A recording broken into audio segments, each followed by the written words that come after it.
2025 was an interesting year. As far as this channel goes, I think it started pretty strong, but I'll be the first to admit I hit some burnout about midway through, and unfortunately some professional and personal stuff got in the way of content creation. But I didn't stop picking up new toys. Despite the rising prices and some frustrations in availability, I just didn't have the time to dedicate to making videos. But it's all good. I'm still here, and presumably some of you have stuck around, and I appreciate that as I continue to work on things. Because I enjoy making content for this channel and want to keep growing even if it's at a different pace than before. But enough of that nonsense. It's a new year, which means we give one last hurrah to what came before. Most of these are new releases. Some are reissues, but all were new to me. And as always, if a figure is not on this list, it doesn't mean I don't like it. It just means I either didn't get it, or it's not in my top 10, or I'm still waiting for the stupid pre-order. Anyway, this is my top 10 figures of 2025. The crossover figures have been interesting to say the least, but near the end of the year, I managed to pick up Gigawatt's latest reissue. The DeLorean is such an iconic vehicle, and they have done an excellent job with this figure. From the nostalgic packaging to the beautiful paint and sculpting, Gigawatt is impressive from start to finish. It helps that he's a fairly extensive partial off of the Siege Sideswipe mold, a figure I already liked a lot, so he had a good pedigree to start. The attention to detail on this figure is great, and I love the little nods and tweaks you can make, like having the lightning rod or the Mr. Fusion attached to him in vehicle mode. Kicking things off with a figure that was a huge surprise to me, Prima, despite his incredibly drab colors, is a really cool toy. He's fun to pose, fun to transform, and has a fantastic deep-cut reference with that head sculpt. The biggest shame is how all the great details are washed out with the grays, but I do love the pops of silver and that electric blue on his sword. Prima isn't a bad figure at all. I wanted more from him, but I still find him to be a fun toy and glad I took a chance on him. The mini-bots continue to be some of the best figures of the last few years, and Retro Card Sea-Spray is no exception in my mind. They just nailed it. I like the little touches, like how the feet expand to form the hovercraft, and the way his belly compresses during transformation to subtly change his proportions. My only real complaint would be I feel they could have hidden the head a little bit better in vehicle mode. But really, he's pretty great.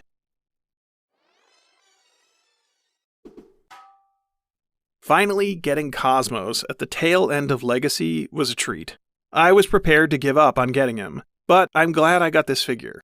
He's just adorable. Cosmos is a character that doesn't get the recognition he deserves, and yet he's fairly consistent in having decent figures over the decades. And this latest incarnation is no exception. I could have done without the little flag holdover from the Speedia 500 collection, but who cares at this point? Cosmos is great, and I'm glad I have him. Another impulse buy. Cybertron Sideways was never a figure or character that I had much affinity for. He's cool looking, yeah, but I just didn't get the hype for him back in the day. This new iteration is fun though. Maybe it's age, maybe it's some weird slow burn nostalgia, or maybe it's excellent colors and articulation, but I find myself really enjoying this figure. I still don't really know what to do with him. He just looks cool with his futuristic Gundam vibe, and maybe that's all there is to him. His transformation is a twisty bit of fun, and as far as the Cybertronian modes go, I've definitely seen worse. The major plus, like the other modern Cybertron designs to be released, is the inclusion of the Cyber Key and a version of his faction-changing gimmick. Sideways is cool, I'll admit it, though I will happily move on to a Senator Ratpad version of this design in the future. Hello! It has been brought to my attention that it is not appropriate to threaten you sweaty, disgusting flesh bags into supporting the channel. Scourge, you can't insult them either. Well, what am I supposed to do then? Just ask them nicely for their support. It's not hard. Ugh, fine. Hello, humans. If you like this content, please support it. and I promise to not destroy you. Scourge!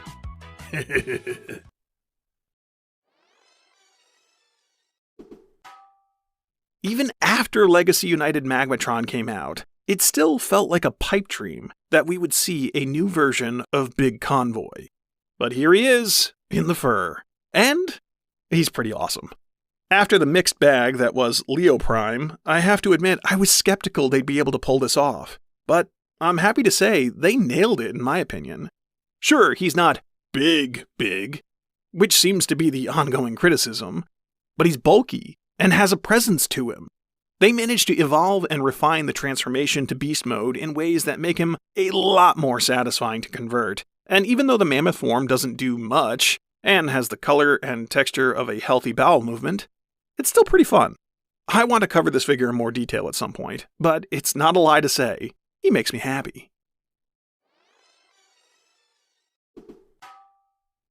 Sometimes the fun factor outweighs everything else, and for me, that is the case with Onyx Prime.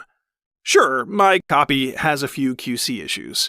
For example, the wings pop off like it's their job. But I just find myself not caring all that much. Onyx looks great. I love the way the hooves drape over the shoulders in robot mode, and the sculpted detail throughout is just incredible. His design is what I imagine a modern-day interpretation of the Transtech concept would look like, and that Centaur mode is just the icing on the cake. I love finding new ways to pose him with his bow and arrow.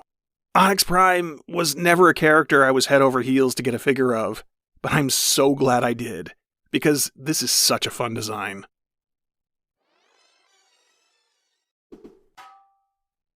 I picked up Bone Shaker on an impulse. I actually considered returning him because of the price tag, but I ended up just leaving him in package for quite some time until after the holidays when I finally opened him. And I was blown away by how well designed this figure was. Beautifully sculpted, excellent paintwork, and possibly one of my favorite transformations of the entire year. Bone Shaker is a fantastic figure. His proportions are a bit off, but his overall look and fun factor are just off the charts. The vehicle mode rolls like a dream, which is to be expected carrying the Hot Wheels branding, and I'm honestly really glad I kept him.